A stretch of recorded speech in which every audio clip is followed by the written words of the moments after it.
Imaginário Ombrello. Episódio 3. Tempos de Guerra, por Daniel Furlan. Capítulo 1. DNA japonês. Por mais trágicas e lamentáveis que possam ser, as guerras marcam a história da humanidade e alteram a forma como as pessoas enxergam o mundo. Durante os conflitos, combatentes descobrem seus instintos mais animais e os sentimentos mais obscuros dos seres humanos. Os momentos de solidão nos campos de batalha são intermináveis. Ou melhor, só terminam quando o caos chega por meio de bombas, tiros, gritos e mortes. Nosso planeta já vivenciou muitas guerras, e a mais famosa delas é a Segunda Guerra Mundial. Considerada a mais tecnológica e abrangente guerra de todos os tempos, ela teve início em 1939 e terminou 6 anos depois, em 1945.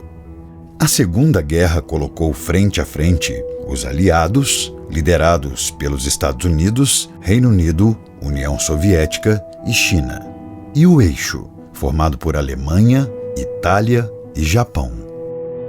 Na época dos conflitos, os militares japoneses, por sinal, eram considerados os mais resistentes, disciplinados e cruéis daquela guerra.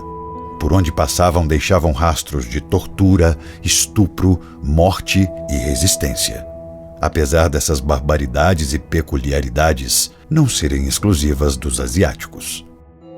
E a insistência fez com que o Japão só se rendesse e aceitasse a vitória dos aliados após os Estados Unidos explodirem Hiroshima e Nagasaki, com bombas nucleares que deixaram milhares de civis japoneses mortos ou extremamente debilitados.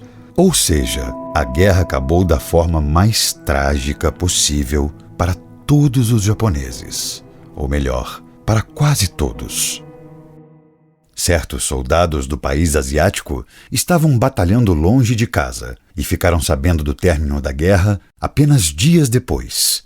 E o problema é que alguns deles só acreditaram na notícia do fim das batalhas após anos.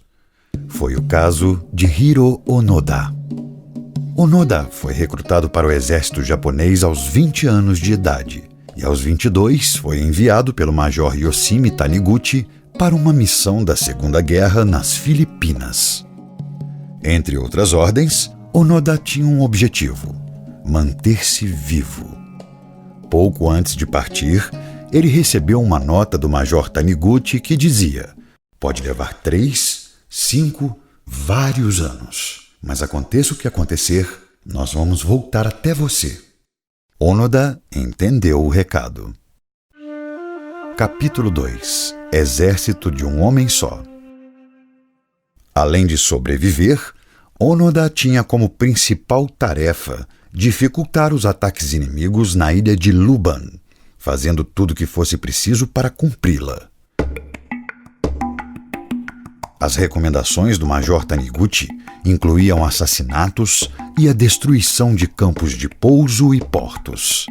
Onoda só não podia fazer 2 coisas: se suicidar ou se render. As destruições do porto local e do aeroporto até retardaram a chegada dos inimigos, mas em fevereiro de 1945, os aliados conseguiram invadir e dominar a ilha, dizimando e rendendo a maior parte dos soldados japoneses.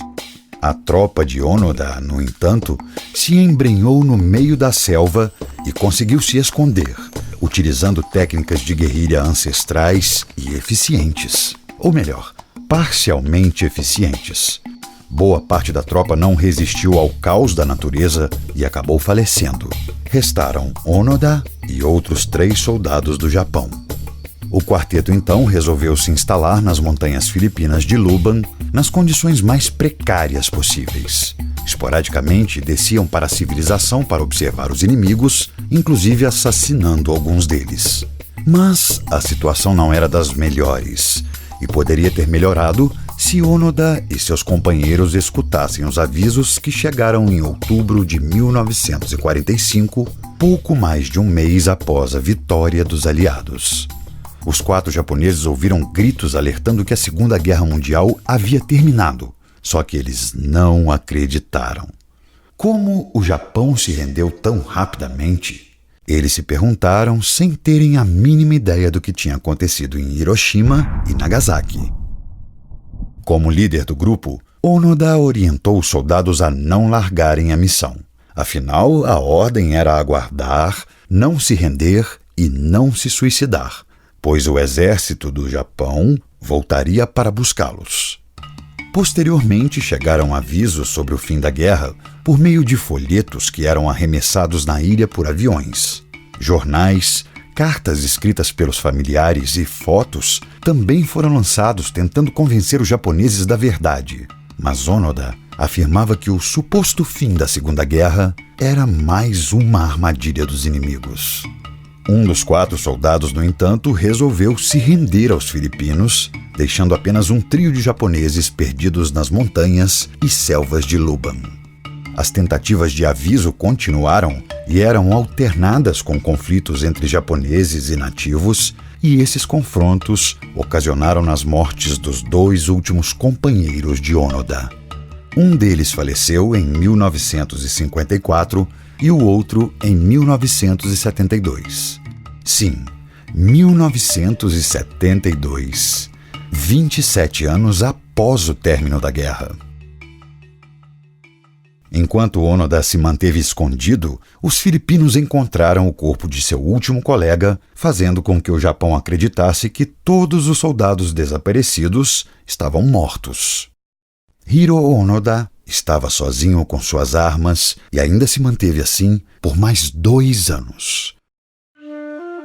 Capítulo 3 – A Salvação. Por mais incrível que possa parecer, a guerra de Hiro Onoda durou 35 anos, sendo que por 29 ele ficou vagando por matas e montanhas de uma pequena ilha filipina, precisando fazer de tudo para sobreviver. Roubava alimentos dos nativos, matava animais para se proteger das condições climáticas e assassinava filipinos com uma simples adaga. A tendência era que Onoda morresse no local mais cedo ou mais tarde. Ele sabia disso, mas nunca desistiu da própria vida. E em 1974, o cenário mudou. Os filipinos já tinham parado de procurar pelo soldado há 2 anos, mas Onoda acabou sendo encontrado pelo estudante Norio Suzuki, um japonês que estava viajando o mundo em busca de seres inusitados, como um panda, o abominável Homem das Neves e, pasmem, Hiro Onoda. Não sabemos se ele chegou a ter contato com o mamífero chinês e com o Homem das Neves, mas temos a certeza de que ele salvou a vida de Onoda. Suzuki encontrou Hiro Onoda em condições desumanas e tentou convencer o soldado de que a guerra tinha realmente acabado. Para variar, Onoda não acreditou, alegando que o Major Taniguchi iria até a ilha para buscá-lo conforme o combinado. Por conta disso, ele disse que só confiaria nas palavras do garoto se elas fossem ditas pelo próprio Taniguchi. Ou seja, seria preciso levar o major até a ilha de Luban para ordenar que Onoda abaixasse as armas e se rendesse. Determinado a salvar a vida do guerreiro, Suzuki retornou ao Japão e encontrou o Major Taniguchi, que já havia abandonado a carreira militar e estava trabalhando em uma livraria.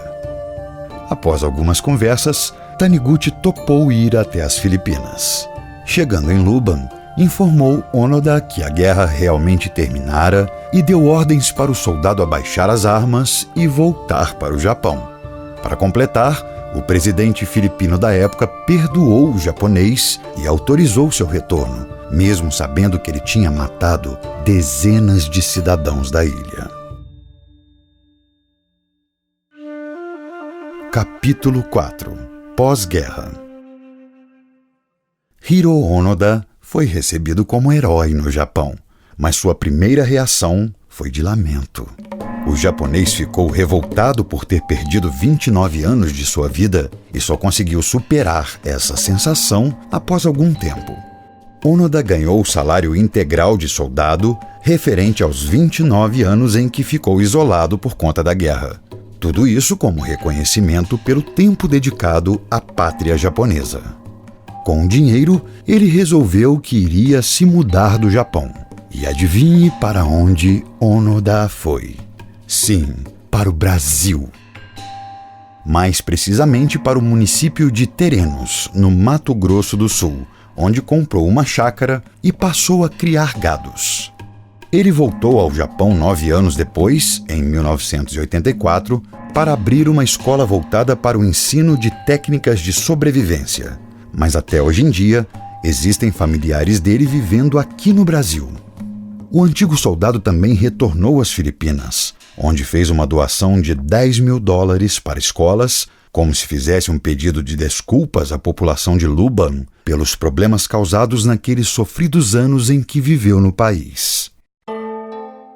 Hiro Onoda faleceu aos 91 anos em 2014, 4 décadas após o fim da sua guerra pessoal. Esse peculiar japonês não conseguiu vencer todas as batalhas de sua vida. Porém, sempre deixou claro que desistir não era com ele. Afinal de contas, ninguém gosta de perder. Mas existe um momento em que todos precisam admitir as suas derrotas e tentar amenizá-las. Até mesmo os grandes vencedores.